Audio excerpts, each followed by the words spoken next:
Hello students, good morning to all.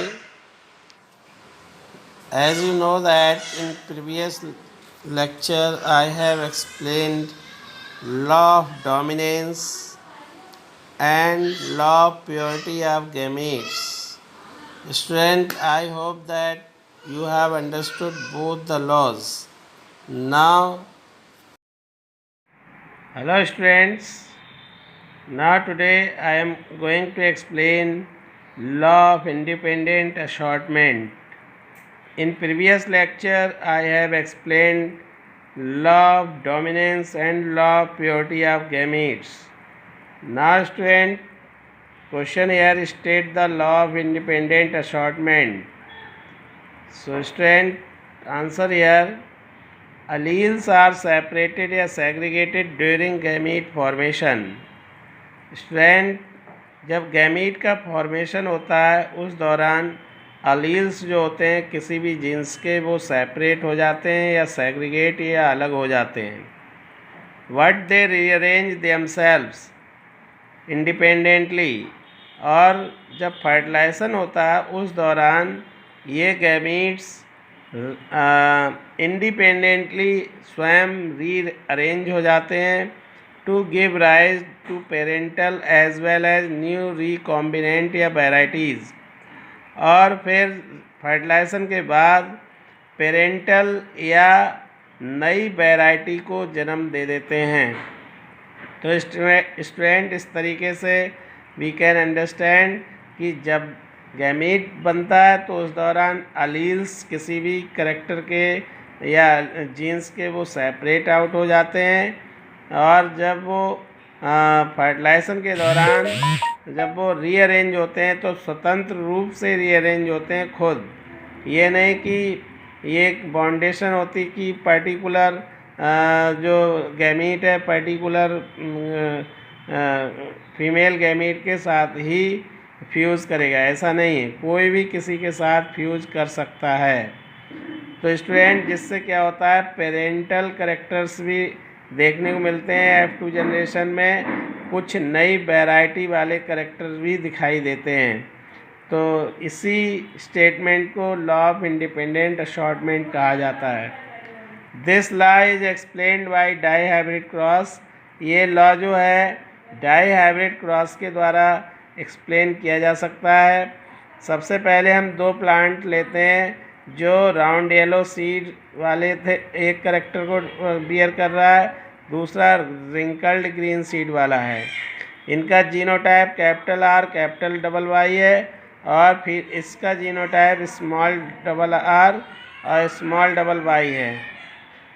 Genotype जो जिसका phenotype round yellow seed है वो हमने मेल प्लांट उसके मेल रिप्रोडक्टिव पार्ट का यूज़ करते हैं और जो रिंकल्ड ग्रीन सीड है उसका फीमेल रिप्रोडक्टिव पार्ट यूज़ करते हैं. स्ट्रैंड ना जब गैमीट का फॉर्मेशन होता है तो हर एक जो जीन्स का जो अलीलिक पेयर है उसमें से एक अलील गैमीट्स में आता है. जैसे कैपिटल डबल आर है तो इसमें से एक ही अलील आएगा. जो पेयर के फॉर्म में अलील हैं किसी भी जीन्स के उनमें से सिंगल अलील ही गैमीट्स में आता है. और इसी टाइप से येलो के लिए कैपिटल डबल वाई है तो यहाँ पे एक ही वाई आएगा कैपिटल वाई. स्ट्रैंड इसी टाइप से रिंकल्ड ग्रीन सीड्स में गैमीट्स जो बनेंगे स्मॉल आर स्मॉल वाई वाले ही बनेंगे सभी के सभी. तो प्योर अगर यहाँ पे प्लांट्स हैं राउंड येलो सीड वाले या रिंकल्ड ग्रीन सीड वाले तो उनके गैमीट जो हैं वो कैपिटल आर वाई वाला या स्मॉल आर वाई वाला ही बनेगा. और जब इनके बीच में क्रॉस कराते हैं तो ऑफस्प्रिंग जो प्रोड्यूस होगी F1 जनरेशन में उसका genotype capital R capital Y small Y ही होगा.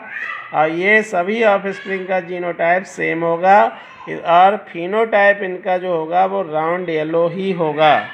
Student in this way you can understand F1 generation. तो F1 जनरेशन की सभी ऑफस्प्रिंग हाइब्रिड होंगी और जिनका जीनोटाइप हाइब्रिड होगा और फिनोटाइप सभी का राउंड येलो सीड वाला ही होगा. तो student Now we discuss here second student. Let's we study here F2 generation. Student F1 generation के जो प्लांट्स थे अब उनके बीच में सेल्फ पॉलिनेशन करते हैं. तो राउंड येलो सीड और राउंड येलो सीड वाले सभी प्लांट हैं. अब इनका जो जीनोटाइप है वो capital R, capital Y, small Y है. इनसे जो गैमीट्स बनेंगे वो डिफरेंट टाइप के होंगे, क्योंकि ये स्टेटमेंट कहा गया है लॉ में कि अलील्स आर सेपरेटेड या सेग्रेटेड ड्यूरिंग गैमीट फॉर्मेशन. अलील्स जो होते हैं गैमीट फॉर्मेशन के दौरान सेपरेट या सेग्रीगेट हो जाते हैं. तो कैपिटल आर यहाँ पे सेपरेट हो गया, स्मॉल आर भी सेपरेट हो गया, कैपिटल वाई भी सेपरेट हो गया, स्मॉल वाई भी सेपरेट हो गया. अब ये कैपिटल आर के साथ कैपिटल वाई भी यहाँ पे अलील आ सकता है और ये कैपिटल आर कैपिटल वाई वाला गैमीट्स बन सकता है. इसी टाइप से ये 4 कैटेगरी के गैमीट्स का फॉर्मेशन हो जाता है. तो स्टूडेंट अब यही मेल गैमीट्स इसी टाइप के फीमेल गैमीट के साथ जब सेल्फ पॉलिनेशन कराते हैं तो ये मेल गैमीट और फीमेल गैमीट दोनों फ्यूज़ करते हैं रैंडमली और इंडिपेंडेंटली, और कोई भी किसी के साथ फ्यूज हो सकता है और यहाँ पे डिफरेंट टाइप की ऑफस्प्रिंग प्रोड्यूस कर सकता है. और यहाँ पे आप देख सकते हैं कैपिटल आर वाई के साथ अगर फ्यूज़ होता है तो कैपिटल डबल वाई वाला ऑफस्प्रिंग बनेगा जो राउंड येलो सीड वाला होगा. इसी टाइप से हम देखते हैं ये सब फर्टिलाइजेशन यहाँ प्रोबेबिलिटी दिखाई गई है.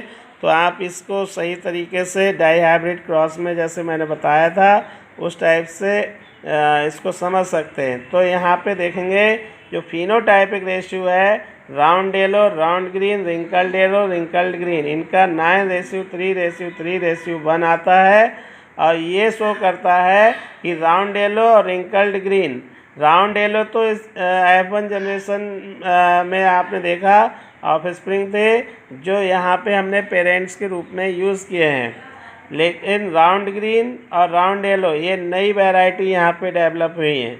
और रिंकल्ड ग्रीन जो F1 जनरेशन के जो पेरेंट्स थे वो यहाँ पे करैक्टर छुप गया था F1 जनरेशन में जो यहाँ पे शो हो रहा है. तो स्टूडेंट तो इस टाइप से हम यहाँ पे ये रेशियो से क्लियर कर सकते हैं कि कुछ वैरायटी न्यू है और कुछ पेरेंटल हैं. तो ये तभी हो पाता है जब